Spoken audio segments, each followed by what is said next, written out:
চট্টগ্রাম টেস্টে জিম্বাবুয়ের বিপক্ষে ৬৪ রানের লিড পেয়েছে বাংলাদেশ। দ্বিতীয় দিন শেষে প্রথম ইনিংসে টাইগারদের সংগ্রহ ৭ উইকেটে ২৯১ রান।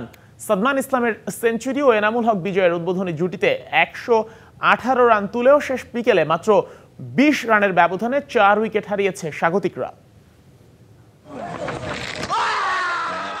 টেস্ট ক্যারিয়ারে ষষ্ঠবারের মতো ৬ উইকেট তাইজুল ইসলামের। চট্টগ্রাম টেস্টের দ্বিতীয় দিনের প্রথম বলেই আউট ব্লেসিং মুজারাবানি। আগের দিনের করা ৯ উইকেটে ২২৭ রানের সাথে কোনো রান যোগ হলো না জিম্বাবুয়ের ইনিংসে। জিম্বাবুয়ে অল আউট হতেই বাংলাদেশের ইনিংস শুরু। এনামুল বিজয় আর সাদমান ইসলামের ব্যাটে উদ্বোধনী জুটি ১০৫ রান তুলে গেল মধ্যাহ্ন বিরতিতে। ক্যারিয়ারের ষষ্ঠ হাফ সেঞ্চুরি সহ সাদমান ৬৬ আর ৩৮ এনামুল বিজয়ের রান। বিরতি থেকে ফিরে নামের পাশে আর কোনো রান যোগ করতে পারেননি বিজয়। দলীয় ১১৮ রানে আউট এই ওপেনার। বিজয় চলে গেলেও থামেনি সাদমানের ব্যাট। ১৪২ বলে তুলে নিলেন ক্যারিয়ারের দ্বিতীয় সেঞ্চুরি, যার মধ্যে বাউন্ডারি ১৬টা। মুমিনুল সাদমানের দ্বিতীয় উইকেট জুটির সংগ্রহ ১৩৫ বলে ৭৬ রান। এরপর দলীয় ১৯৪ রানের মধ্যেই জোড়া উইকেট পতন। ভালো শুরু করেও ব্যক্তিগত ৩৩ রানে আউট হন মুমিনুল হক। পরের ওভারে সাদমান ফিরে গেলেন ১২০ রান করে।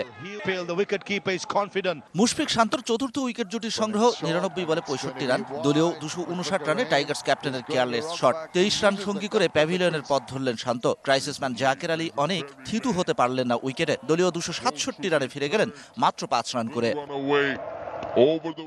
অনেকদিন পর বড় ইনিংসের সুযোগ মুশফিকুর রহিমের সামনে। খেলে যাচ্ছিলেন আস্থার সাথেই, তবে নিজের পায়ে কুড়াল মারার মতো করেই ব্যক্তিগত ৪০ রানে অপ্রত্যাশিতভাবে হলেন run out.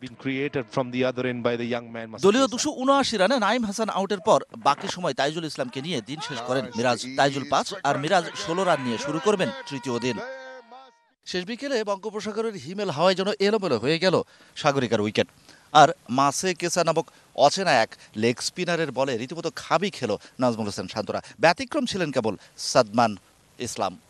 Shahan Papon, DBC news, Chittagong.